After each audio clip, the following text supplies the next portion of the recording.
You're listening to the Renaissance Men podcast with Stuart Garrard and David Robert Bridge. Follow us at Renaissance Pod on Twitter for regular updates on the show and its content, and to find all of the links to our distributors, such as Player FM, Stitcher Radio, and iTunes. The Renaissance Men podcast will begin in 3, 2, 1.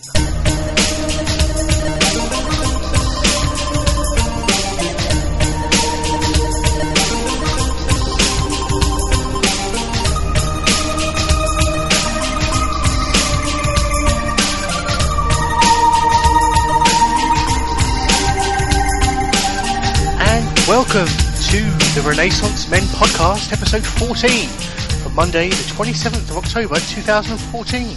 My name is Stuart Skinbed Garrard, and as always, I am joined by my co-host, David Robert Bridge, DRB. How the devil are you? Yeah, I'm okay, man. There was something weird in there that freaked me out. It's like, when you're a songwriter, you never end two rhyming sentences with the same word. And you kind of ended episode 14 in 2014. It just sounded weird to me as a writer. But anyway, fuck it. Yeah, I'm doing fine. How are you? I'm very well, mate. It's Monday. We're here to do the podcast, and I'm looking forward to it. We haven't done one in a while, have we? The main show, no. I don't know if you botch casts. Done some botch casts, but no Renaissance Men show for a while. Yeah, so it's good to be back. I seem to be getting into a groove with this introduction thing. I seem to say the same thing every week. So familiarity, that's fine. Good. But anyway, as you know, this is the Renaissance Men podcast, and we are available through iTunes, Stitcher, and Player FM. If you want to catch us on Twitter, the show feed is at Renaissance Pod. I am at Skinbear, and David Robert Bridge is at David Bridge, 1985. I don't know why I had to say your whole name there, but there you go. No, never mind. So, DRB, I just want to start with a few housekeeping notes, really. Sure. Number one, I just want to reiterate, if you listen to the Botchcast on a Friday, then you'll know that we are looking for some new co-hosts, some new blood, as it were. So I'm just throwing out there an invitation to all the listeners. Yeah. If you want to, if you're sitting there and you're thinking, these guys are shit, I could do a lot better than these guys, come and prove it to us. That's how I started. And he was proved right, in reality, really, wasn't it? Yeah, we've had a little bit of interest so far, but yeah, if you want to come on, then just get in touch. Yeah, let us know. Just tweet us or email us. The email is, what is it? The Renaissance Men podcast at gmail.com. Mm-hmm. Or just email me or tweet me. My personal email is, I don't know if I should give this out on the air, but it's skinbear at icloud.com. So just throw me an email. Yeah. All you really need is a Skype account and you'll be good. Exactly. A Skype account and plenty of time. Well, I say plenty of time. A couple of hours a week. Done. Mm-hmm. Moving on. I just want to also... I want to big us up, DRB. Yeah. I want to big us up. The Botchcast 6. The last Botchcast we did on just this past Friday. That's been one of our most successful episodes ever. In terms of listens or just... In terms of downloads. Yeah. Oh, really? Oh, I didn't know that. Yeah. No, I was looking at it the other day. I uploaded the show on, it was Friday evening, wasn't it? I believe. And when I think so. And when I woke up on Saturday, we'd had 89 downloads in one evening. Wow! I thought that was incredible. No. But that is quite good for us. Oh, that's and good then for us. I've been, checking up on it each day, and we're currently at 172 downloads for the Botchcast number 6. I'm quite impressed with that. That's almost our record downloads. Wow. Well, okay. I thought it was a good show, so... Well, that's what I was thinking. Was it particularly good? I don't think it was. But there you go. I thought it was. I thought it was funny most of the way through. Good. So there you go. We're being successful. Onwards and upwards is what I say. Mm-hmm. Now, coming up on the show tonight, we've got quite a bit to get through, and we've also got our first interview. Oh. On the show. I'm going to be talking to an old friend of mine, Misha Bullock, who's putting out an EP. In fact, it's just released. So that'll be towards the end of the show. But coming up, we've got plenty of stuff, including the usual news. We do.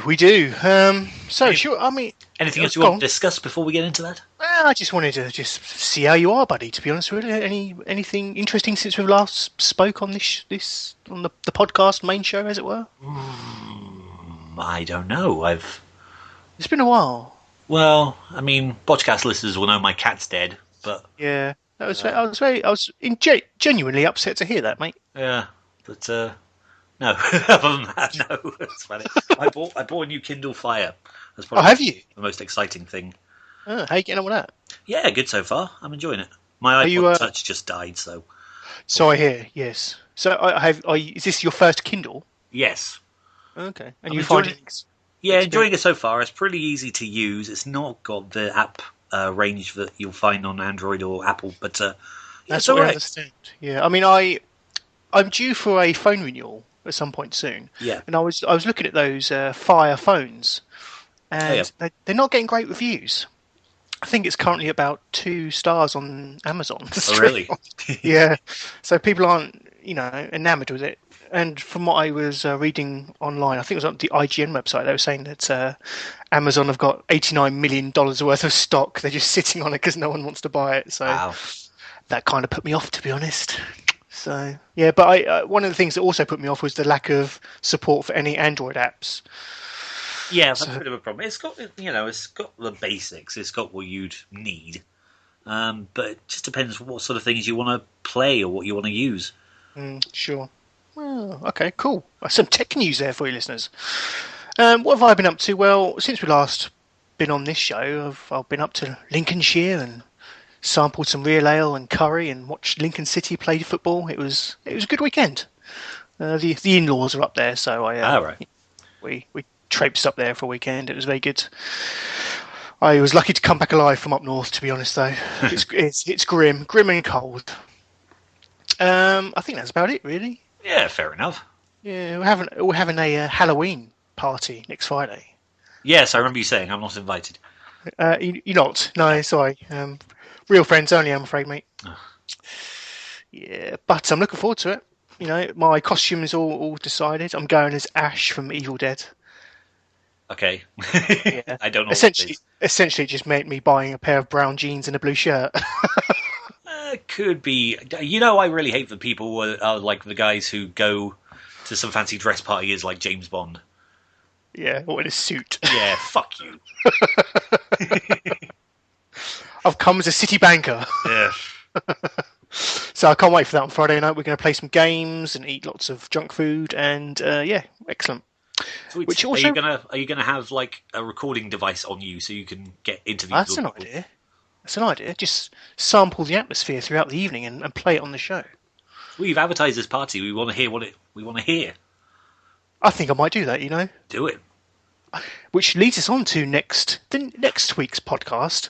Next Monday, I think we're going to do a Halloween theme show. Aha. So expect something spooky and sinister next week.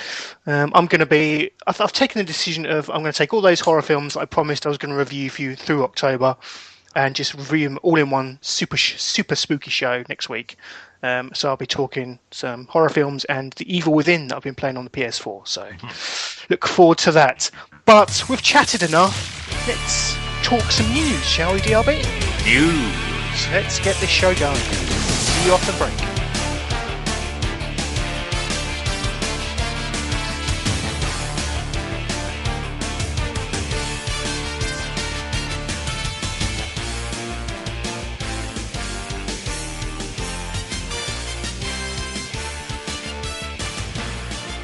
Welcome back, listeners. This is the news. Hello, you. Hello. To start with, DRB, let's talk some Premier League. Okay. Scottish So, or English? English Premier League roundup. Fair enough. Some rather shocking results this weekend. Yeah. Particularly West Ham beating Manchester City at home 2-1. Yeah, good on them. I know, West Ham are now fourth in the league. West Ham are gunning for the Champions League. What on earth is happening to this world? Southampton in second after gutting their squad over the summer. I mean, it's topsy-turvy. It's fantastic. I love it. I know. And Manchester United got a good result on Monday night against Sunday afternoon against Chelsea. 1-1 last minute equaliser. That was a very satisfying goal for me. Yeah, Loved it. I sure it was. But yeah, United and Liverpool kind of languishing, but not too far down where they can't strike back. Chelsea are seemingly, despite Sunday's, well, no, I'll say despite Sunday's result, are running away with it essentially at the moment. I would say. Well, a lot of talk that they'll go the season undefeated. It's early days yet. We're a quarter of the way through. Yeah. So I find this time of year you tend to always get this kind of chatter, whether it's Man City going for the quadruple yeah, or Chelsea going for an unbeaten season. It's far too early, like you say. But I think a lot. I mean, a lot of people have been just touching briefly on Manchester United. A lot of people have been moaning that I think Louis van Gaal has now, if you compare him, his from now, he's actually doing worse than David Moyes is at the same point last season. But I think it's from now onwards that David Moyes had some kind of stroke and meltdown, and Manchester United went to shit. So I'm you hoping could also make the case that David Moyes inherited Alex Ferguson's side, that's and very true. Harvey is inheriting David Moyes' side. So, Yes. But has also spent God knows how much money on well, improving that side as well. yeah. So one would hope that Man U will kick on a bit. But I'll just run through the results, I guess, for this weekend. Sure. Like we say, West Ham 2, Manchester City 1, Liverpool 0, Hull 0. Good result for Hull, really, I suppose. Southampton 1, Stoke 0, Sunderland 0, Arsenal 2, West Bromwich Albion 2, Crystal Palace 2, Swansea City 2, Leicester City 0. Burnley 1, Everton 3. Everton are doing quite well. Yeah, they didn't start well, but they're heading back now. Tottenham 1, Newcastle United 2. That's a bit of a shocker for Spurs at home. Mm. And of course, Man U 1, Chelsea 1. So, yeah, some interesting Match results. abandoned due to bent pitch. Good night. This weekend, it was also the El Clasico, Real Madrid versus Barcelona. Yeah. Real Madrid Debut winning. Suarez. Yes, debut of Suarez. Real Madrid winning comfortably 3-1. Yeah. Ronaldo, penalty, Pepe, Benzema, and Neymar scoring. Actually, yeah, Barcelona were winning 1-0, but seemingly capitulated. Yes. So Caved in on themselves. they did. Strangely, that match was very, very odd in how it was covered on Sky Sports, and that Sky wouldn't show the first 15 minutes of it. Really? I don't know why that was. I didn't see it. I had no plans to see it or anything. But No, me either. But I just noticed a lot of people moaning on Twitter that, as people do on Twitter, that they couldn't see the first 15 minutes. I think Sky have put it down to some kind of licensing law. I don't know why, but yeah, that's really unusual. bizarre. Straight and annoyingly, the first goal was scored in the 4th minute, so people would have missed it. Never mind. But like you say, Luis Suarez made his debut in that match, and poor old Luis, he's admitted he has a biting problem. My name is Luis Suarez, and I'm a biter. And God bless him, he's now seeking help in order to control his impulse to bite.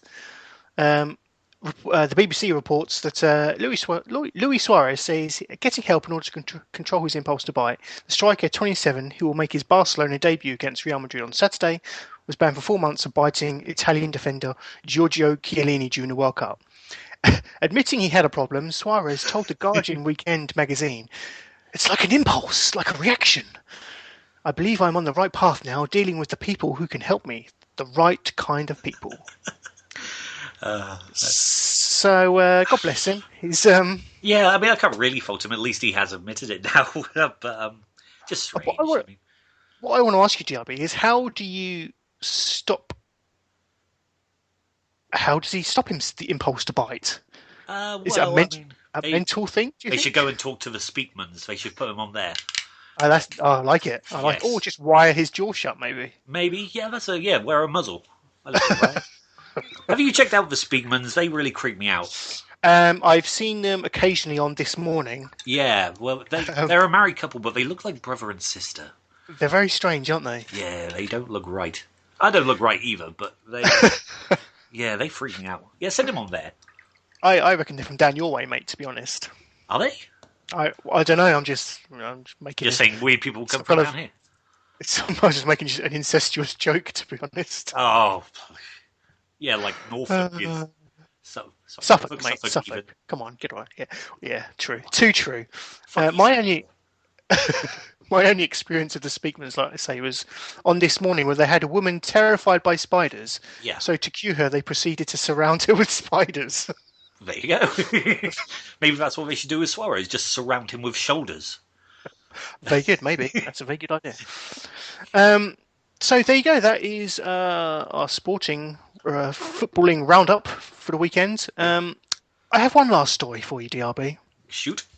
It's my and finally of the week, and I personally think it's one of the best ones I've found. So here we go. The headline reads, Seniors Orgy in Belgium, 7 deaths. Oh. Oh, God. What should have been a good evening for everyone turned tragic on Saturday, October the 11th in Charleroi, Belgium. Jose de Flandre was organising the biggest orgy of seniors in the country at an undisclosed location in the city. The evening ended badly when 5 cardiac arrests and 2 pulmonary edemas. The party, called 50 Shades of Carolos, brought together more than 200 senior citizens and thus obtained the title of biggest orgy of the year in Belgium and the largest in Europe. Wait a minute, what do you mean 5 cardiac arrests? Surely when the first one happens, doesn't everyone stop? Clearly not. I guess not. Well, yeah, I guess they kind of... It depends what kind of heart attack they were having. Maybe if they were having just one of those ones where they just like slipped off in their sleep, or if they were having one of those really violent, painful stabbing. I've never had heart attack. Bad if they all died. I don't know. Yeah, it's true. But apparently it was the gangbang with more than 35 people that caused most of the issues. Oh, so there you go. Rest in peace. Rest in peace, perverts. That was the news. Oh, that was horrifying. A pleasant note to end on. Well, at least they had one last high before they carked it, I suppose. Yeah, that's true. Yeah, that's the way to go. Yeah. So, DRB, shall we talk some TV? Yes, I think we should. Let's go. Yes, let's. See you in a bit. Toodles.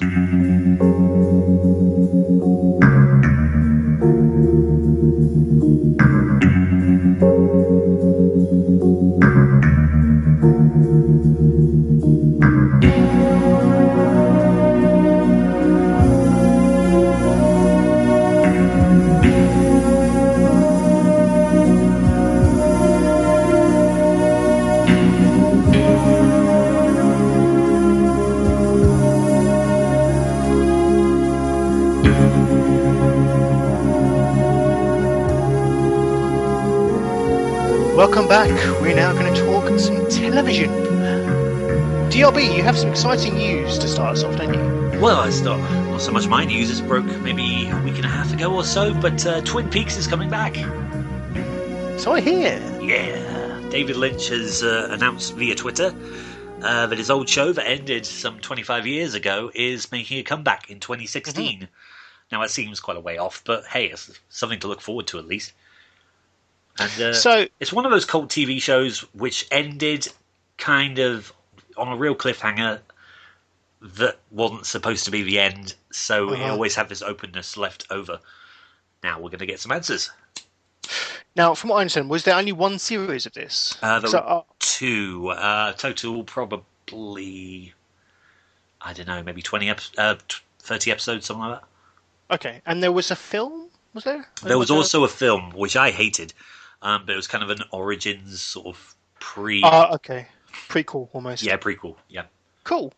Well, I mean, you know what? I think I should get into some Twin Peaks. I think you should go and watch the first season because I would say that's probably the best. I love David Lynch. Part of it. Yeah. I love David Lynch, so I'm surprised I haven't really just thought, I'm going to watch that. I think what it was is because I remember when it was on when I was a nipper, and I remember trying to watch it as, I don't know, a 9-year-old or whenever, or however old I was when it was on. Yeah, roughly, all right. And just it being completely mental. So maybe that's just subliminally put me off watching it. There is definitely some mentalness to it. It's got a very unique style to it. You know, it's set in modern day, or it was in 1990, but everything kind of looked like it was in the 50s. Okay. Just some stylistic choices there. Some very surreal stuff going on alongside it, but just great performances from the cast. And one of those just cult TV shows that people don't soon forget. So I would say go watch the first season. Yeah. And if you like that, then continue on. Good to have it back, I suppose. But like I said, that is a long way to wait. It is, yeah. But just nice to have it on the horizon. Of course. Any news on how is it going to be a mini series or a full on? I think Oh no, mini-series I've got it here. Yeah, 6... Yeah, go Twin Peaks will return with a 9-episode season in 2016 on. Okay, there you go. I thought it was on 6 to 8, Showtime. but no. Yeah, So Showtime. You know, like you say, it is a long way away, but, you know, glad to have it back. yeah, I'm quite. If we're just talking about TV in general, I quite like a shorter series than a longer series. I think a lot of times you've got a series, I don't know, such as, I don't know, for example, The Walking Dead or whatever, something like that, that Right. runs for. Actually, no, Walking Dead's only usually about 16 episodes. But if you get something that runs into the 20s, I find that a bit too long. It You can have be, yeah. There's a lot of filler in the middle of the season, I find. It's a bit Whereas, different with sitcom because it's more character-driven humour yes, than it is yes, storyline. yeah, I agree. So I'm more lenient towards that. But yeah, with a series, 9's pretty good. Cool. Oh, I look forward to it. I'll try and check it out. Yeah, please do. You'll like it, I think. I guess it's on Netflix or something like that. I'm sure I'm sure, yeah. I'll find means of watching it. So some good news there. I just want to really just report back on a few bits that I've been watching over the last few weeks. Well, since the last show, really. I've actually completed Fargo season 1 now. Going back on what we were just saying, that was a season of around 10 episodes, perfect length. I find no real filler in that series whatsoever. Every episode was just cracking, sharp, to the point, well written, well acted, just wonderful, wonderful series that was. Finished on an excellently gruesome conclusion. I won't spoil anything, but Billy Bob Thornton was amazing. I think he actually garnered some awards for this. Cool. I don't know what their TV awards are. Emmys, maybe. The Emmys.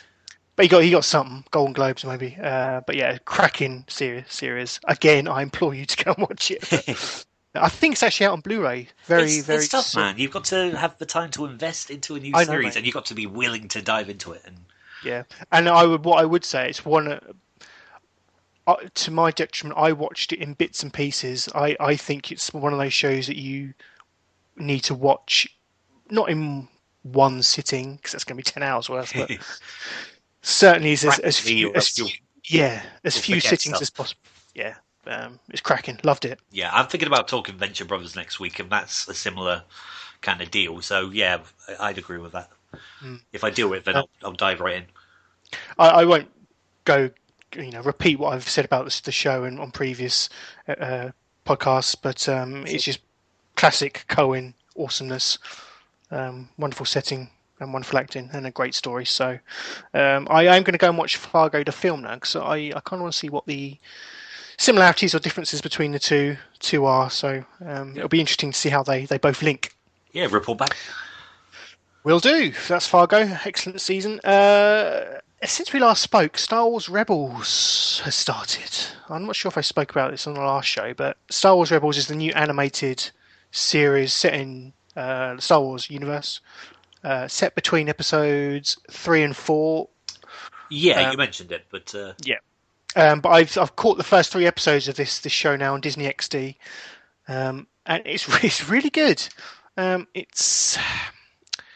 It reminds me of classic old Star Wars in that they're just ripping yarns. They're just really good classic adventure stories. Some good characters with interesting, relationships with each other. It's funny. It doesn't take itself too seriously. It's obviously meant for kids, but I'm loving it, to be honest, mate. if it's all set between, because I'm not the biggest Star Wars guy, but so maybe this will sound stupid, but if it's set between 3 and 4, how can this have a long run?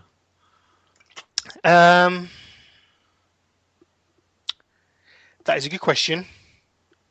It's set. No, hang on. Have I got that right? Is it? Yeah, because it's called Star Wars Rebels, and obviously it's about the forming of the rebellion, as it were, against the Empire. Okay. So I think it's set 20 or 30 years after the third film. So a bit of time has passed.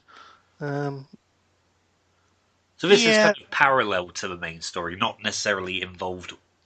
Does that make sense? It's not, but there are. We're not talking Luke Skywalker and Darth Vader here, are we? We're not, mate. No, No, we're so- talking a whole new set of characters. Right. Okay. So But that could run alongside. it could. But what you're saying is correct. I think there is the chance that it is limited in its scope because of where it is set. There's only so much you can do, and you can't. There's certain characters you probably can't bring into it. And See the Stuart Simpsons just go back to the beginning every episode. but interestingly, they have on I think it's the second episode they featured R2D2 and C3PO. So those incidental kind of side characters that it doesn't really matter what you do with them. They've thrown them in there when they can. Sure. But it's new characters, new setting. But it's interesting because it's the first stuff that Disney are doing with the Star Wars license, if you will, and it's encouraging. Because it's going back to the roots of Star Wars, which were essentially, I guess, films for kids. And I think what people who moan about the prequel trilogy forget is you watched the original trilogy when you was a kid, and when these prequels came out, you weren't a kid anymore. So they weren't made for you. So. Not to go off on a tangent, but I should have used that as an argument last night on Twitter with some disgruntled wrestling fans. But that's another story. That's another story for Friday. Save that for the botchcast. Yeah. But yeah, Star Wars Rebels. I'm loving it. It's on every Thursday. So if you want to check it out, if you have been away from Star Wars because you were disenfranchised with the prequels, then I would say give it a chance because it really does hark back to the fun adventure of the original 3 films, and the comedy and the interplay between the characters. Give it a go. It's really, really, really good. Well animated as well. It's in like a CG kind of styley. So yeah, it's really good stuff. Walking Dead started a couple of weeks ago. I watched the first episode of that. It's to be fair, I mean, I really lost interest with Walking Dead in season 4. Now season 5 has just started, like I said, and it started really well with this first episode. Really gruesome, some great action. The gang are directly followed on from the finale from season 4. The gang were in some peril, and without spoiling it, they kick some ass really, and it is great. But I'm not sure with The Walking Dead. I'm just a bit Zombied out. I think I am, mate. Yeah, I think I am. I'll carry on, but I won't make it certainly my priority to watch The Walking Dead this year. But it is what it is. Sure.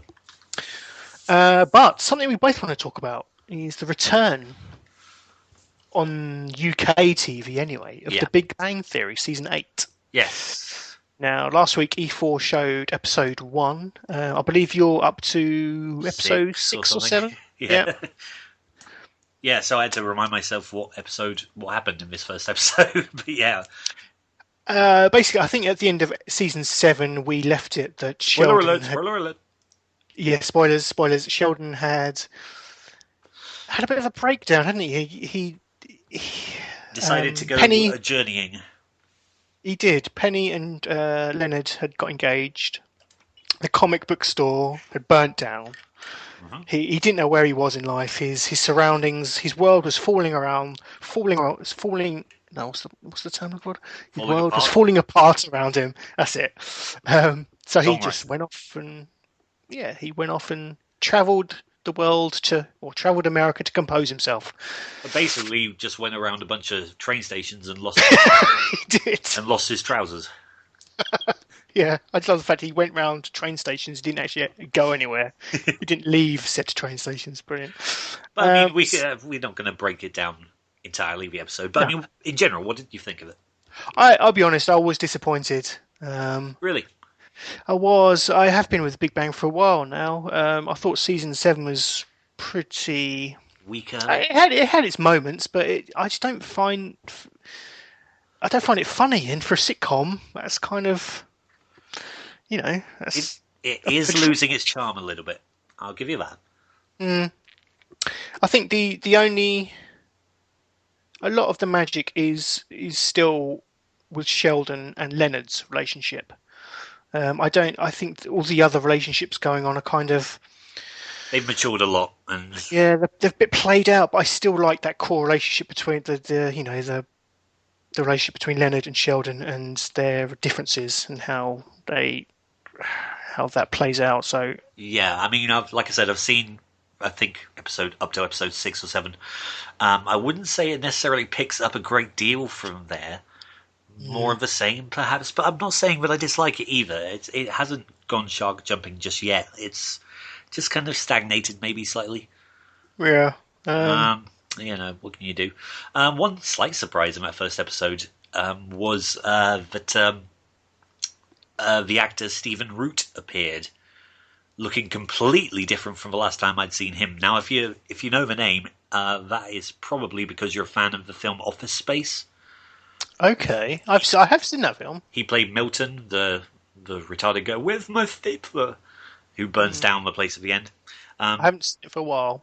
But I remember him more fondly from an American sitcom called News Radio in the 90s, where he was just outstanding. He played this billionaire tyrant who owned this radio station. Anyway, just really nice to see him, and he's lost a hell of a lot of weight. He's looking cool. Who did he play in this episode? He played the guy who was interviewing Penny for the job. Okay. Yes. Excellent. So yeah, just random to see him on something. I was kind of hoping that maybe he'll have some recurring appearances if he's Penny's boss, but it doesn't appear that way. Yeah, no. Yeah. It was all right. I think the biggest crime for that show is it just Penny's hair. apart from that, it's just, yeah, I don't like that. She looks like a little boy now. Yeah. She was smoking hot blonde in the fucking first season. Yeah, now she's. What's happened today? It's just a TV show I can quite happily put on in the background and not really watch it. Yeah. And it's gone to that. Whereas it used to be a show I would tune in and look forward to tuning in every week and engage with, and Yeah. actually you strangely learn things from. Yeah. I mean, I'm not even joking about that. There's so many times where you'll be taking a quiz or watching like one of these game shows or something, and something will come up that you've heard in fucking Big Bang Theory. Yeah, definitely. I watched a documentary on them, how they produced the show, and I think they do have, these kind of like scientific experts that will put like a scientific consultant to make sure that everything, all the the diagrams of equations and stuff everything equations accurate. are all accurate and correct, and whatever they're saying is correct, and so yeah, it's very clever, and it's obviously well thought out. But that goes all the way back to fucking MASH in the 70s, where they had like medical consultants to help with the surgical procedures and stuff like that. Anyway, cool. Yeah, a lot of effort goes into these TV shows. Yeah, more than I put in. Yeah, that I want to watch in the background. Yeah, for me that's the biggest crime. It feels like I'm watching a rerun of Friends or something like that. So yeah, I guess it's a shame. It's a shame. I think it probably has run its course, unfortunately. Still got another 2 seasons, I believe, at least. So we'll see. Oh, really? They've officially signed on to producing more, have they? I'm sure at least 9 is confirmed. I think 10 might be as well. I'm not sure. Okay. Anyway, are you ready to get scared? I am. Halloween. Mate. Yes. Well, we got to go back to the scariest show of our youth, and for me, that would be Nightmare. Quality. Not Nightmare with an N, a Nightmare with a K. Yeah, man. What were your memories of this show? Because this is, to me, it's completely unique. It's completely different from anything else. It is, and anything that's come since, really. Yeah. Particularly for children as well. Not for TV in general, but more so for kids' TV. Yeah. My memories of Nightmare, Nightmare used to be the start of my weekend as a kid. It was on always used to have Fridays. Friday afternoons, you kick back with some Nightmare, possibly followed by some Funhouse. Yes, I thought it was the other way around, but yeah, probably. It's a long time ago. It was. But yeah, loved it. For listeners, this aired in, I think, from 87 to 94, so around about when we were kids. I didn't know it was on so long. Wow. Yeah, it ran for 8 years, man. And it was one of those shows, it's hard to describe exactly what it was, but it was a game show for kids where they put them in this huge room that was green screened, or blue screened, and they would digitally put these backgrounds, these landscapes into the computer. Now, the contestant who would be in that room couldn't see it because they had this blinding helmet on. And the idea was his 3 teammates, who would be back in the dungeon room with the host of the show, Treguard, would have to direct him around, trying to avoid all of these catastrophes, all these dangers, all these hazards. And it was legitimately scary. It was. But, man, when that goblin horn, when they busted out that goblin horn, yeah, here they shit come. got real. Yeah. Shit got real. You had to get your sidestep left, run, no, stop. And probably the best thing about the show is the host, Hugo Meyer, who played Treguard. How good a host was he? He was. He really loved that role, didn't he? He lived it. He totally got into that, and it shows. And it was all the better for it. But just really difficult to win as well. It's like totally. It's like the to lose. Yeah, it's like the Crystal Maze in that respect. That it was tough. I have seen people win it. Yes, me but too. That is only on recent reruns of the show, where I guess I don't remember anyone winning when I was a kid. No, me either. No. And also just the when you were a kid, just the sense of it, it was like when you lost, you died. You know. Yeah, and also, Jesus, thinking about it, the graphic that would play if you're losing health. Oh yeah, the skeleton coming towards you and the eyes. Yeah. You basically had this computer graphic of a knight's face, which looked similar to the helmet that the player would don. And then if you gradually as you lost life force, its skin would peel off. Away, and it would fly towards the screen, and this death knell would ring. Dong. Shit was graphic. Ooh, nasty. I don't know about. I don't know if it's the same around your way, but around our way, it was always an urban myth that one of your mates had applied to go on Nightmare, and he was just about to go on it, and that he might take you on if you were nice to him. Obviously, it never happened. No, that wasn't. I never heard. But as with kids in our group, we were quite keen on our role playing games. Actual pen and paper role playing games, not no, I video. never got into those. So we love the show. A bit too nerdy for me, but fuck you. No, we did hear stupid rumours though. We heard like Peter Andre died and Neil Buchanan from Art Attack had died. Well, basically just loads of people died apparently. Well, but Nightmare and great theme tune. I'm hoping we might be able to slip it somewhere into the show. Yes, if we can find that. Excellent. So great theme tune. Dude, I've done some pre-production before I do anything later. It's there. Good lad. In fact, let's play it now. Fuck it. Do you think a show like that would work these days? Do you think it's a bit too lo-fi for today's tech-savvy kids? If done right, yes, I think it could. Okay. Couldn't do it in HD because it would just look a bit too clean and crisp. But if you made it really deliberately, like really grungy, really dark, really spooky, really gothic, it could work. I'd do an adult show. It's not the kids. They might. I mean, they did it to celebrate 25 years of it. They did a YouTube special of it last year. Did they? Yeah, revival of it. You can go look so at that. YouTube. Sorry, U2. YouTube. Oh, okay. I thought Bono had donned the helmet or something, or worn particularly darker glasses. My granddad was Irish. It comes out every now and again. But no, they did a special of it last year. And it was kind of a piss take of it, in a good way, and it had Dobby from Peep Show. I don't know if you watch Peep Show. I do, yeah. She was the helper, yeah. Brilliant. We need to talk some Peep Show at some point, mate. That's true. Another time, though. That's for another show. Talk TV to death. Nightmare. If you're not familiar with Nightmare, go look it up on YouTube. I'm sure it's all there. And, fuck it, let's play the theme. Let's get out of it. Here we go. So, you've come. I just hope you've come prepared. Looking for adventure, are you? Well, you've certainly come to the right place.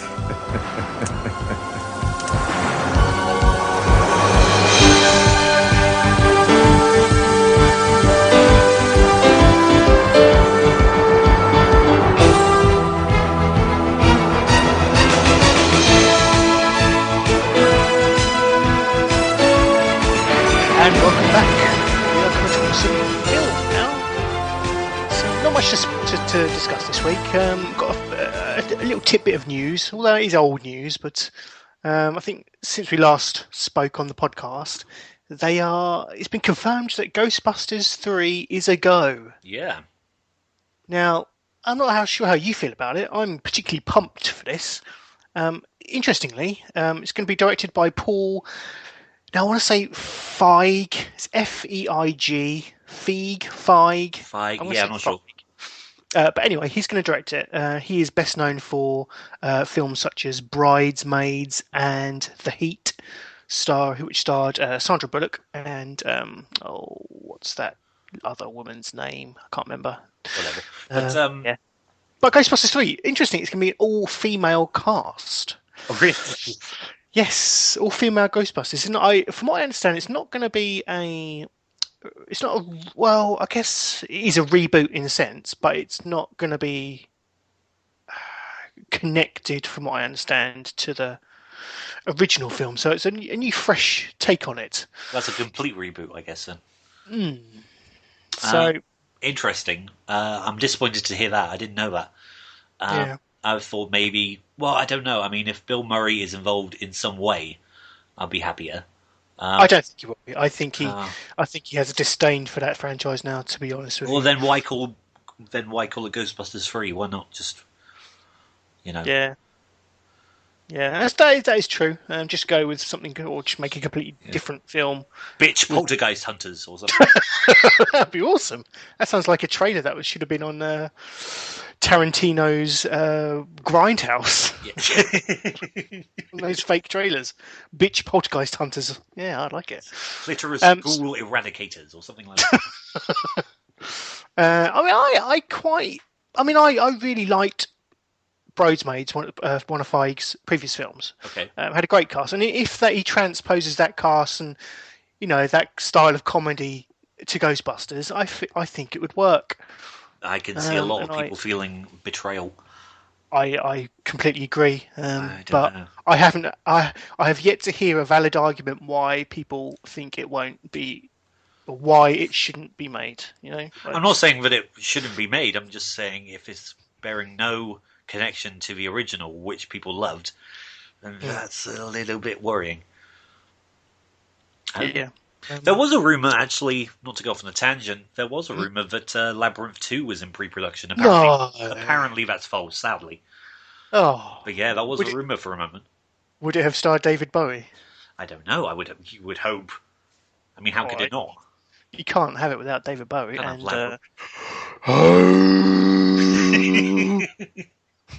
there you go. That's... Friend. You have 13 hours to save your baby brother. Ooh. Oh, dance, magic, dance, magic, dance, else. Jump, magic, jump. Cracking soundtrack to that film. Yeah, it's awesome. Some of Bowie's best work, I would say. Well, I don't know about that. It's fun. I wouldn't say it's Bowie's best work. Clearly, I'm a connoisseur of his canon. What was I going to say? If nothing else, this podcast has made me want to watch Labyrinth and Nightmare, so it's all good from where I'm sitting. So yeah, Ghostbusters 3. We're not. Well, DRB's not convinced. I'm optimistic, but no real indication of when that'll be out. I guess they'll get like Katy Perry to sing the Ghostbusters theme or something like that. Oh, that is. Oh dear. Yes. Don't say. Oh God. Don't give me this. Oh God. Or bloody Pharrell Williams. No, it'd have to be a woman if they're going that route. That's true. But there you go. Ghostbusters 3. That's about really it for the film chatter this week. I know I promised a few weeks ago that I was going to take my Scared Bitch project and do it each week a review of one of my favourite horror films. Well, I tell you what, let's go Halloween heavy next week and really. I think that's the best idea. That's the last part. That's the last time we'll be able to talk Halloween till next year. Yeah. So let's have a blowout. I mean, I've watched some cracking films, cracking horror films over the last couple of weeks. Well, some good, some not so good, but definitely interesting, and I would like to talk about them. Sure. All in one go next week. So stay tuned for a big horror film blowout. I think we need to hear the Ghostbusters theme now. Okay, yes. I wonder if there's some kind of. This is a challenge for you. I want to hear some kind of Ghostbusters remix or some kind of re-recorded version of Ghostbusters, like a jazz version or something like that. Okay, I'll have a look. Yeah, yeah, I'll see yeah. what I Let's can do it. find. Okay, Failing that, excellent. I'll get my acoustic guitar and my harmonica out and see what I can put together. I don't The know. hobo, Sure. the hobo version. I like it. Well, on that note, join us after this brief musical interlude, and we will be talking some video games. Yeah. So join us in a bit. I ain't afraid of.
Absolutely, I Good, enjoyed it too. I love those games.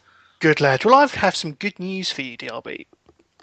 Codemasters have announced that they are bringing a spiritual successor to their Micro Machines franchise to PS3, Xbox 360, and PC.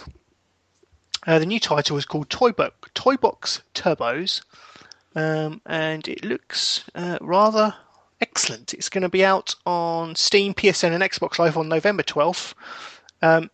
35 vehicles, 18 circuits, spanning familiar locations such as the breakfast table and pool Oh, table. are we Yeah, talking in 3D here, or are we talking classic bird's eye? let me just have a look at Because the. it ain't Micro Machines if it's not bird's eye. I know I it's think fucking that's right. 2014, but still. I tell you what, I'm just going to look at the trailer. I've muted it, but I'm just going to have a brief look at the trailer. Go look. It's multiplayer, 4-player multiplayer. So I'll do you entertain remember the the audience by I think dancing. the original Micro Machines cart had 2 extra slots on the cartridge where you could plug in 2 extra Mega Drive controllers, Yeah. making it a 4-player game. It's Yeah, awesome. you could do. Yeah, although I never I had that loved many friends. But yes, yeah, that was the one of the selling points of it. Back, before Nintendo 64, over 2 players was a fucking luxury. I know. Mate, it's Crazy as it 3D sounds. tabletop. It's 3D tabletop. Ooh, Awesome. It wow, looks sweet. Wow. nice. Although you know what, Codemasters need to get back on some kind of Dizzy remake. Those fuckers. Interesting. I like it. I think did I not read somewhere that Codemasters were specifically just going to be making racing games now, which is Maybe. yeah, I'm sure I read that somewhere. I don't know. I I know can't they think it still would own. make that. I know they still own the Dizzy I don't. franchise. So fucking Did they? incorporate it. Make a Dizzy racing game. I'd pay. I was good. That was my next train of thought. Did they? They must have done some kind of Dizzy karting game back in the day. I don't think so. Probably Dizzy Down the Rapids is the closest, but Okay, yeah, there yeah, was never a cool. racing game. It was all puzzle games of some sort, wasn't it? Yeah, yeah. But they Micro Machines' spiritual successor, Toybox Turbos, coming out soon. So if that's your thing, then go check it out. It sounds quite good, to be fair. Yeah, maybe. My second news story is for owners of more up-to-date consoles. The PS4 Update 2.0 available this week. I think tomorrow, in fact. I don't generally like talking firmware updates as news, but I couldn't find anything else interesting to talk about, to be honest. But the PS4 is getting a system software update on the 28th, so that would make it Tuesday. Yeah. Which includes some new features such as SharePlay, a USB music player, and themes and etc. All that kind of good stuff. This SharePlay DRB is an awesome idea. I would I love think to play Share. I would love to play it. Do you believe that's love? Oh my days, If I dear could play God! against Share. If I could turn back time. Down, down. I don't think the share is included in the update. That would be awesome, though. What? I know. But the share play option, essentially, it's a party system, for what I understand. So, for example, if you had a PS4, I had a PS4. We were partied up. We were chatting over our headsets. We could then also, if I had a game, we could buddy up, and you could come in and play my game without having to own that game. If that makes Okay, yeah, I get it. So if I had FIFA, you didn't have FIFA, I could say, right, DRB, do you want to come over and play FIFA? And we could play FIFA. I wouldn't have to catch a train. No. Sweet. So there you go. I think that's a good feature. All kind of magic voodoo shit going on there. But yeah, that's pretty smart. That's one of those things that should have been available sooner. That's pretty cool. Yeah, I mean, a lot of this stuff I think was promised when they originally announced the PS4. Yeah. I don't know, back in February last year, but it never obviously made it to launch. But now it's come now. I'm glad if it wasn't working, then they didn't just shove it out when it didn't work. I'm glad. Hopefully they've taken their time and it will work when it comes out tomorrow. But we'll wait and see. Yeah. I have my doubts. But there you go. That's a good feature of modern day consoles is you can continue to update them via the internet, and what you get on release isn't nowhere near what ends up being what the console looks like at the end of its life cycle. And I think that's a good feature, and that's one of the good things that consoles have really developed in the last few years. Yeah, that's true. I mean, obviously with online capabilities, you can do that. But I mean, PlayStation 1 didn't need to do that. SNES, I know. I don't understand exactly. Maybe things just moved that a little bit quicker. Who knows? What I would say is, what does annoy me is when you get a game that's released and it's not in a complete finished state. Oh yeah, fuck that. And then they just rely on the internet to patch the bastard. But, yeah, that's cheap. That's not right. In my youth, whether I just don't remember broken games, I'm PC sure that gaming, yes, there were broken games. Yes, Ultima 8 for one. Yeah, okay, that's a fair point. I guess I feel it feels like developers are just, they've got that internet patching system to fall back on. They may not put the effort in that they used to just to iron out all these wrinkles. But maybe I'm looking at the past in rose-tinted goggles. I don't know. Maybe. Rose-tinted goggles. Yeah, I don't know. But there you go. That's my gaming news this week. I haven't really played much, to be honest. SingStar. Sorry. It's okay. From one dulcet tone to another, SingStar was released on PS4 this week. So I've had a bit of a play around with that, DRB. I do like my karaoke games. I've never played one. I would love to, but I've never played one. They're good fun. I can't sing to save my life, but how do they sort of you sing into it? Do they judge your pitch? I guess they do. It's a bit of a cheat way because they don't. You're not I guess with normal same as normal karaoke, you're not penalised for saying incorrect lyrics or anything. Okay. You can basically just hum into your microphone, making sure that it's at the right pitch, and you'll do okay. Okay. But they also exactly. But they also mark you on is it vibrato? How you do all that kind of wobbly bit business? Obviously, I know the technical terms. Is that vibrato? That wobbly business. Okay. So you can get bonus points for that, and it's just a party game at the end of the day. I don't think many people play it for the competitive nature. It's more just getting drunk and singing with your mates. Yeah, I mean, fuck yeah, I don't care about singing properly. Just fucking get drunk with the lights. Man. One interesting feature with SingStar PS4 is that you can use your smartphone as the microphone. Oh, cool. So there's an app on your phone that you can download, a free app on your phone that you download. And obviously you sing into your phone's microphone, and it sends that over the internet to your console, and it just uses that info as your mic. The only thing that currently isn't great with that is there is a delay in what you're singing. Right.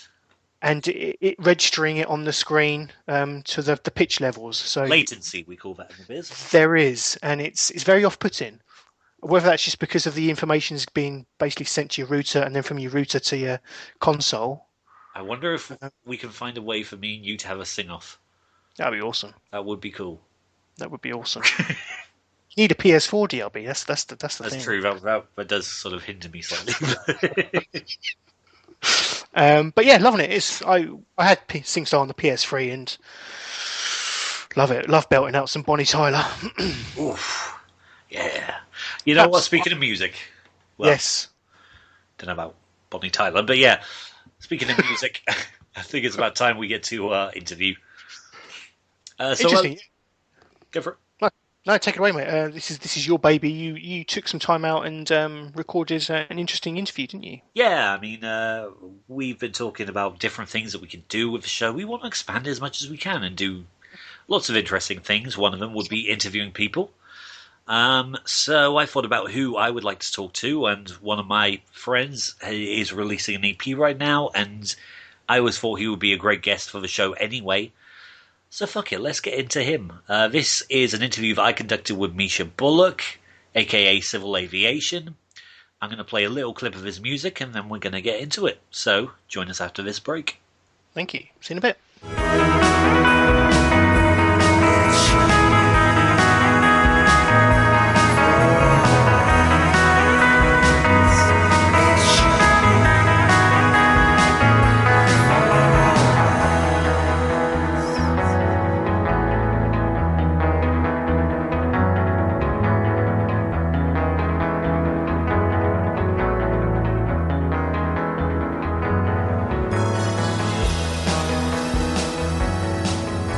And welcome back, listeners. This is something a little bit different right here. For the very first time on this show, we're going to have a little bit of an interview. Now, as a musician, I've had the opportunity to work with some just incredibly talented and great people. And this guy would be right towards the top of that list. He is an incredible drummer, a fantastic singer in his own right. But for the very first time, he's coming out with something that is really all unto himself. It's a solo project in essence, although under the pseudonym, shall we say, Civil Aviation. Ladies and gentlemen, he's also an accomplished actor, surfer,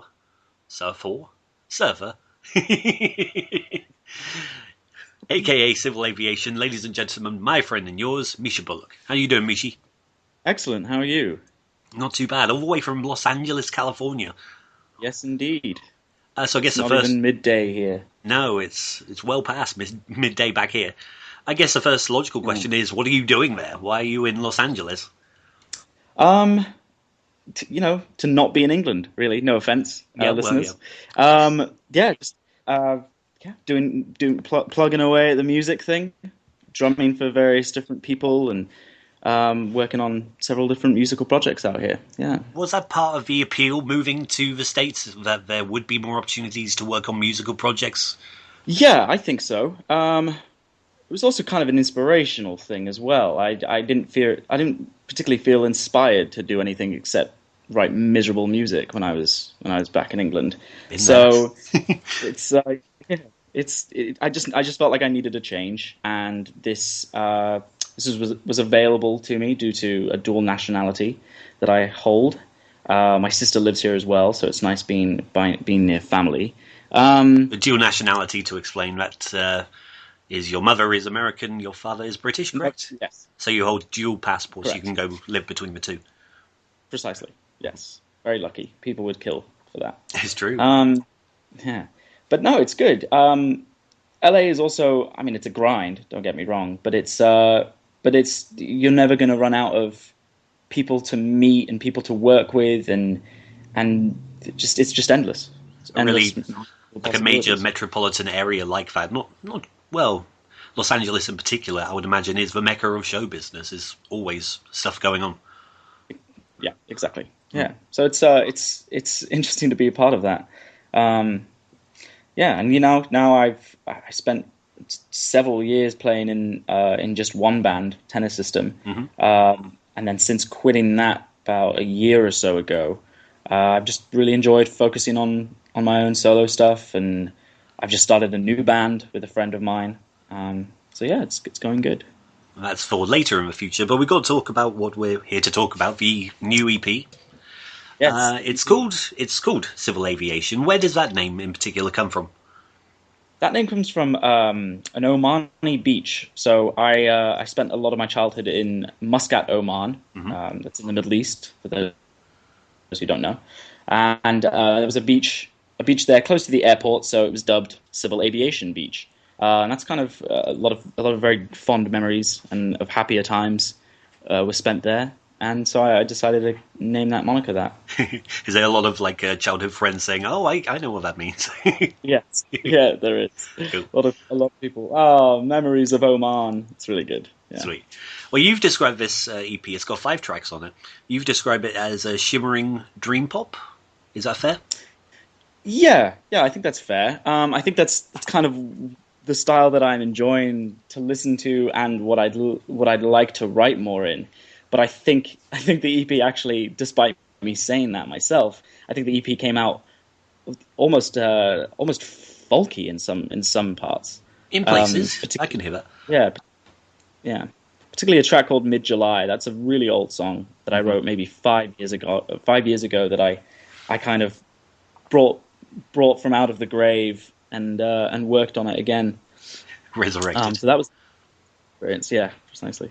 Yeah. When you're writing these songs, are you thinking in terms of the EP as a collection of songs that are going to be pieced together, or just as individual standalone pieces? They flow well together, I feel, but the time between each track that I did was quite substantial. You know, I wrote the track Always well over a year ago, and it's just taken me so much time to get all the other tracks done and find the time to actually work on it myself. And there was, no one was really pressuring me to do it, so it was just whenever I felt that creative flow of it, then I would get to work on it. And so it took a bit of time, but that led for, I feel like, an interesting little journey just through a simple 5-song EP, I feel. People are going to hear 20 minutes of music. You're going to be hearing sort of 2 years of your life in it. Yeah, precisely, yeah. Do you, having spent so much time with those songs, do you have a favourite? Do you have one that you're sick of? I'm a little bit sick of Always. That's the opener. That's the way to promote it. Fucking sick of that first track. No, my favorite I actually think it might be the final track of the EP, which is called Deep Sleeper, and that was actually going to be the name of the EP itself. But then some good friends of mine in New York who are in an excellent band called Dead Leaf Echo, they put out an EP. They beat me to the punch and put out an EP called True Deep Sleeper. So despite me having the name and the track done, the EP wasn't finished, so they beat me to it. So I decided to just to scratch that as the EP title. But that's still, I think that remains my favorite song that I've written. It's it's got so many different layers to it. It's a good one. We spoke off air quite a long time ago about about our songwriting processes. You know me, I've known you for a very long time. Right. Your songwriting inspirations, is there anyone in particular, not necessarily musical inspirations, but writing inspirations, if you follow my meaning? Who would be your kind of picks? Some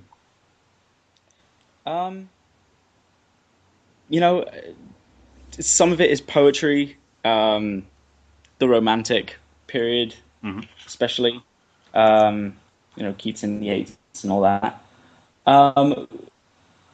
But I mean, you and I have a shared love of this English gentleman. But I've read several of his autobiographies, and I have a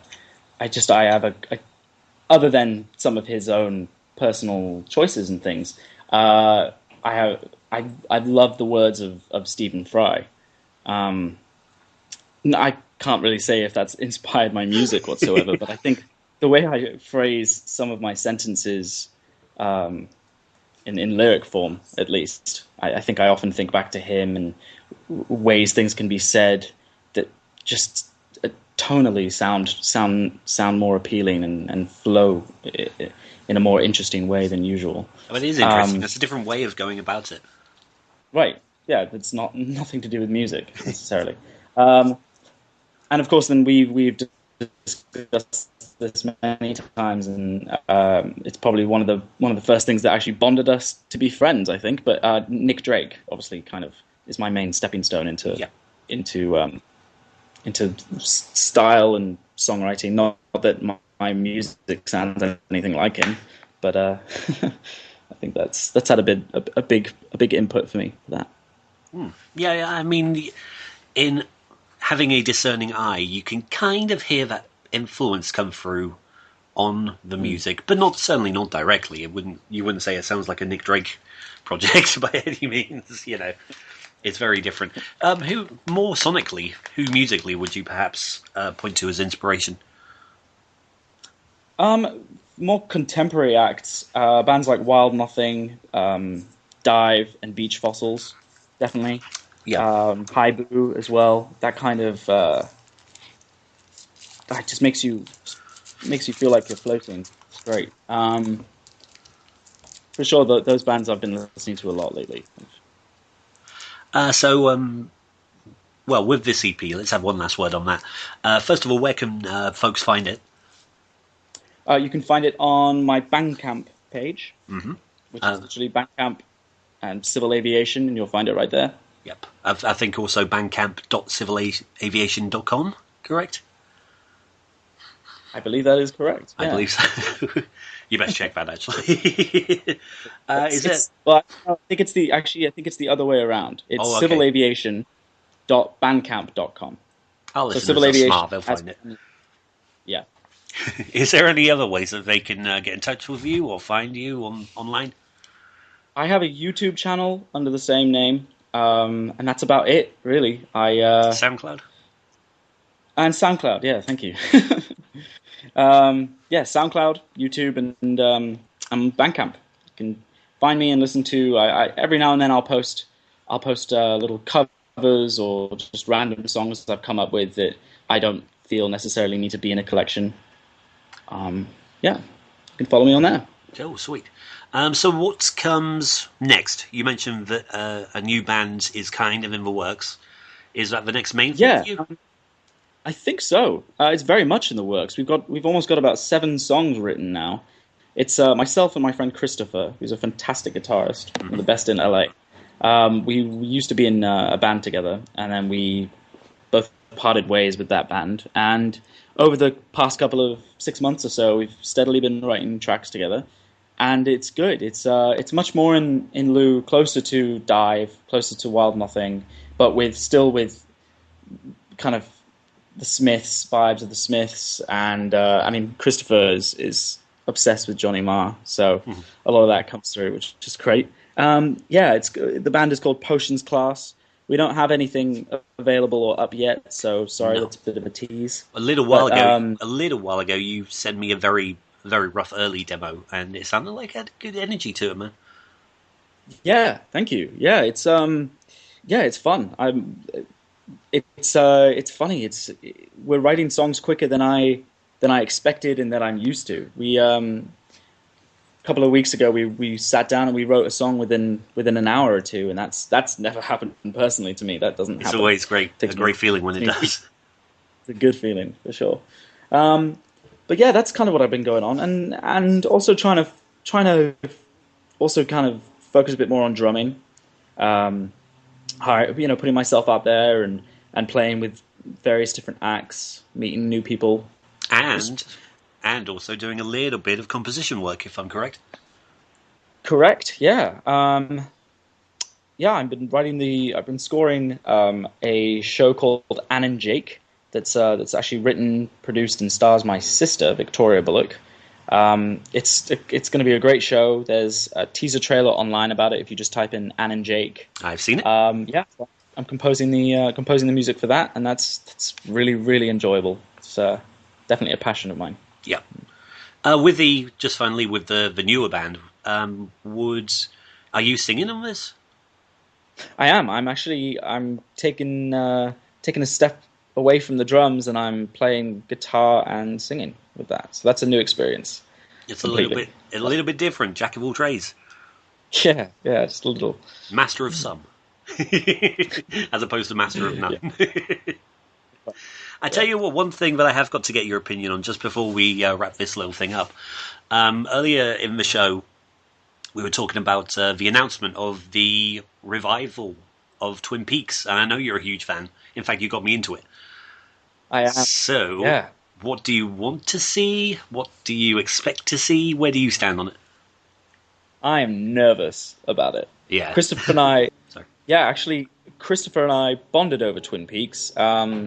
Before the band was called Potions Class, we were actually called Black Lodge, which to any fans of David Lynch's Twin Peaks should know what that is. But due to another band in LA, funnily enough, called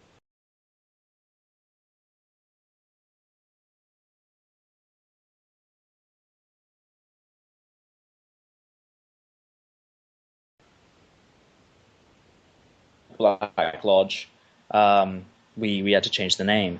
But I'm excited, but terribly nervous. It's going to be really interesting. I think the fact that it's going to be on Showtime is almost a game changer. I'm really intrigued to see if David Lynch continues with the no swearing, no nudity, no too gory violence. It was a very kind of carefully made show in that terms of things. So I wonder if that's going to change with it being on a more open network. But I'm excited. I mean, like, there were clues dropped ages ago. I mean, like, him being in the Black Lodge and being older, and you see that he's aged substantially, and Laura says, "I'll see you in 25 years." I guess, but that's not coming up to 25 years. Yeah, but I mean, it's not like 25 years ago they sat down and said, 25 years from now we'll pick it up then. I agree. I'm sure that isn't the case. But part of me wonders if they did that to then leave them open to return to it. Like 25 years. That's an interesting number to pick. That's in the far enough future, but not too far away where everybody will be dead. Do you think everyone will come back? Well, apart from the people who are literally dead.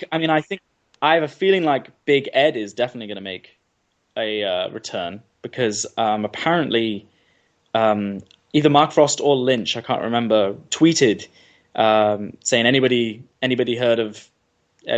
know the whereabouts of Big Ed?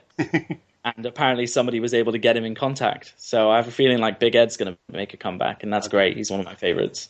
I'm really intrigued. It's going to be interesting. I guess the bad thing is that the actor who played Bob is dead. That's the only... Yes, that is a shame. He wasn't even an actor. He was a stagehand or something. Stagehand or something, yeah. One of the crew. But then again, it's interesting to...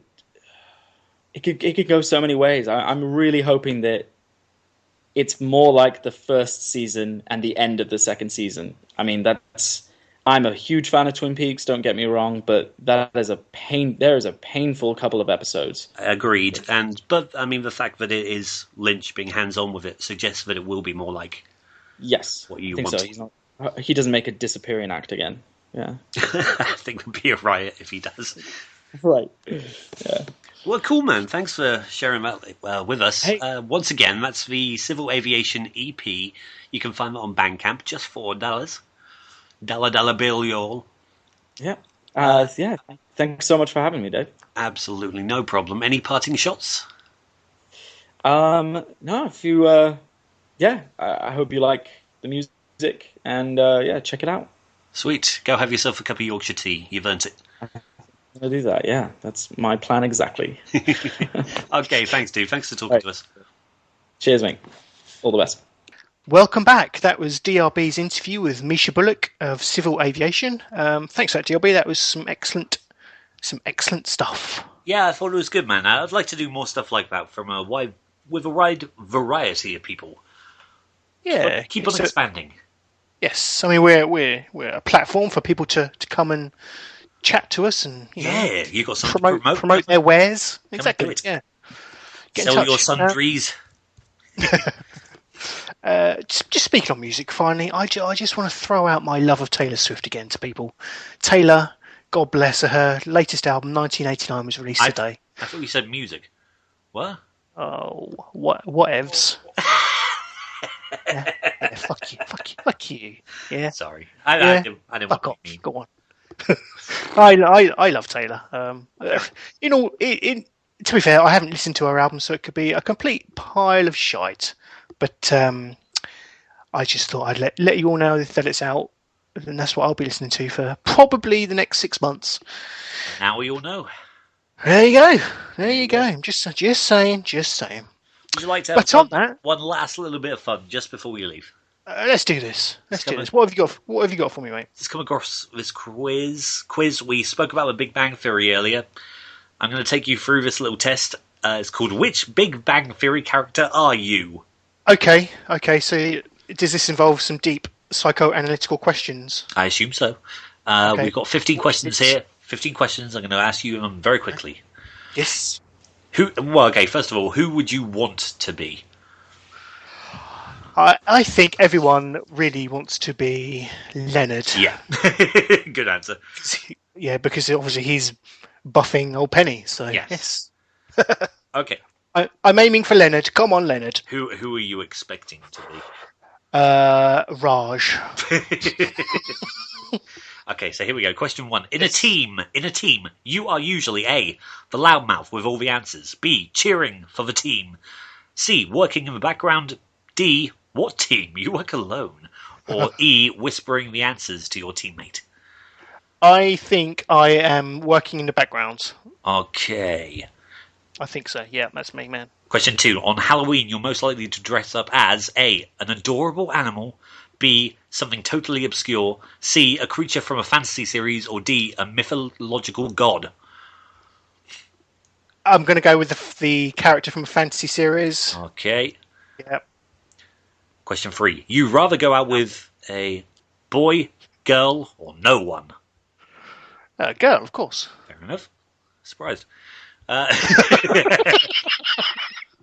Fucker. Sorry, question 4. How do you fare in relationships? A, you've dated lots of times but nothing lasted. B, you've dated once or twice but things didn't work out. C, you get dumped often. D, you've never been in one. You're married, so...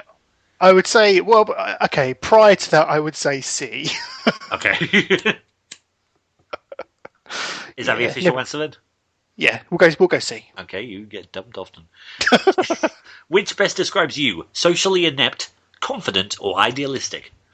Socially inept. Okay, I pressed that one before you even answered.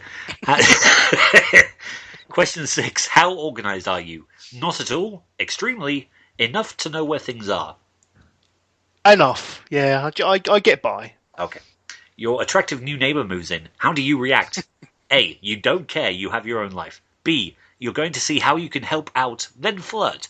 C, you're going to ask him or her out right away. Or D, you'll stare at them until they notice you. In all seriousness, I think the first one, I would just ignore them. You don't care. Ignore them, shut myself in my house and get on with my life. Get on with my PlayStation. Fair enough. Your needy friend is sick. What do? Run away, you don't want the responsibility. B, you're the one who's sick. Or C, you're still stuck taking care of them. B, I am the needy one who's sick. Okay. Question 9. Your sense of humour is A, sarcastic. B, too difficult for anyone to understand. C, sometimes perverted. Or D, naive. Where's the other option for legendary? Not there. Okay, I'll go for perverted. Yeah, I thought so. Number 10. How do you handle secrets? A, you can keep a secret if necessary. B, you'll tell anyone who listens. C, you have a lot of them. D, you try your best to shut up, but you just can't. Oh, I'll probably go with D. You're trying to shut up, you just can't? Yeah, that one, yeah. Note to self, don't tell you anything. How do you handle lies? Lies. A, white lies are acceptable. B, they must be intricately thought out. C, you tell lies constantly to save face. Or D, if possible, they shouldn't be used at all. Oh, white lies are more than acceptable. So A. Go, A.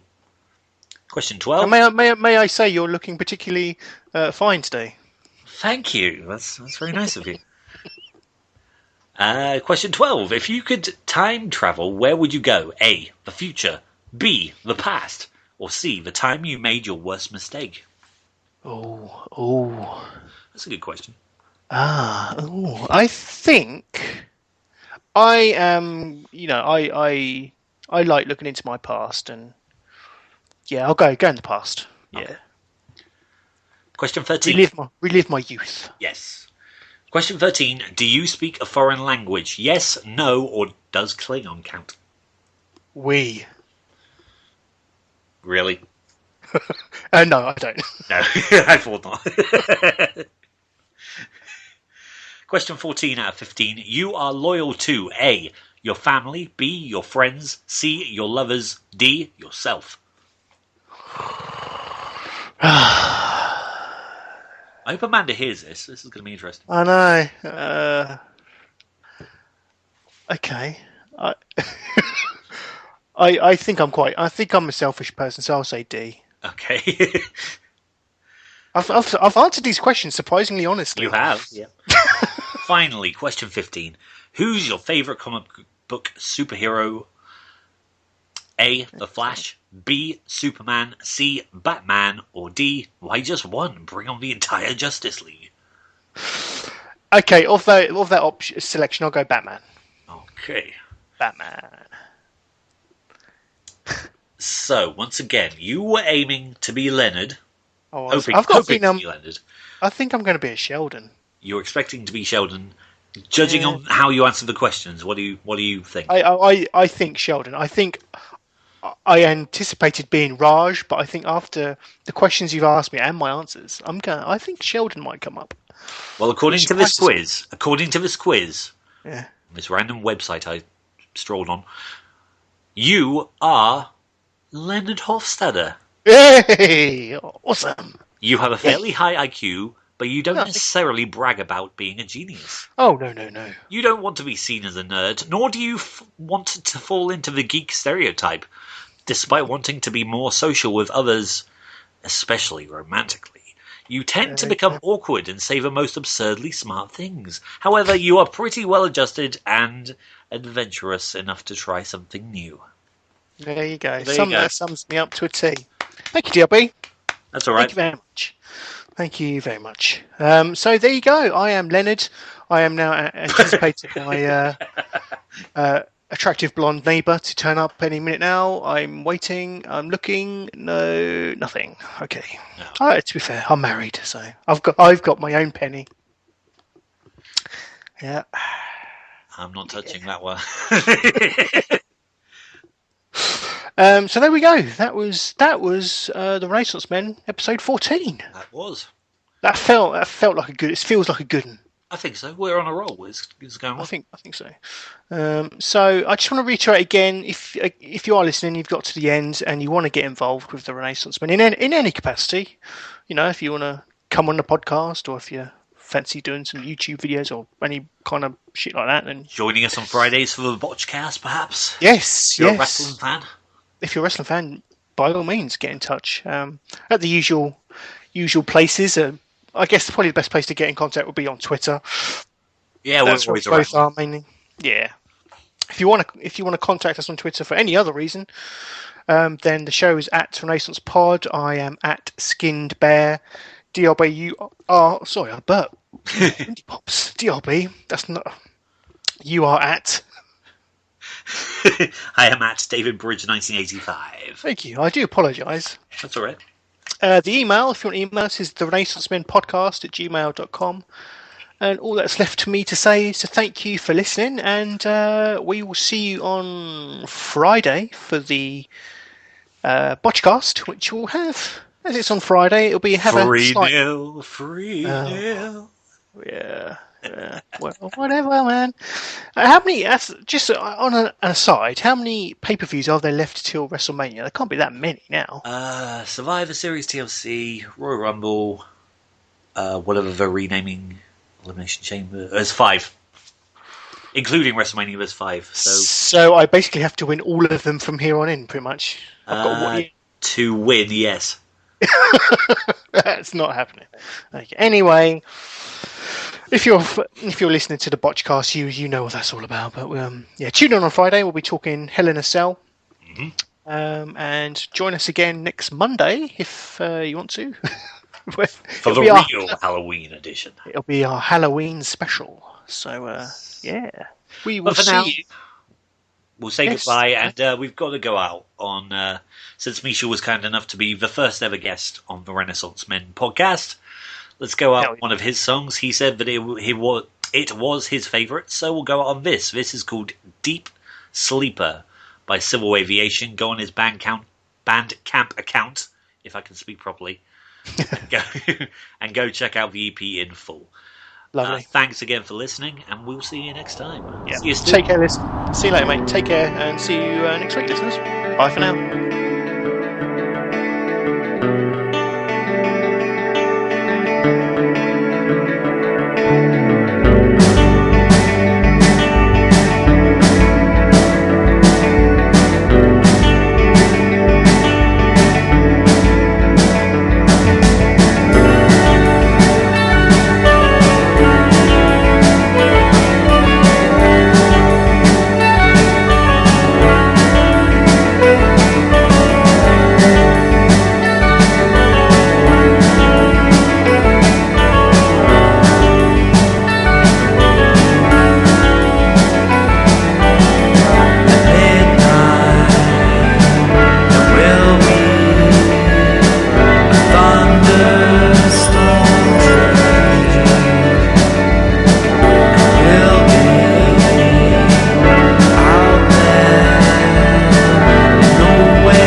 My wish to drown here.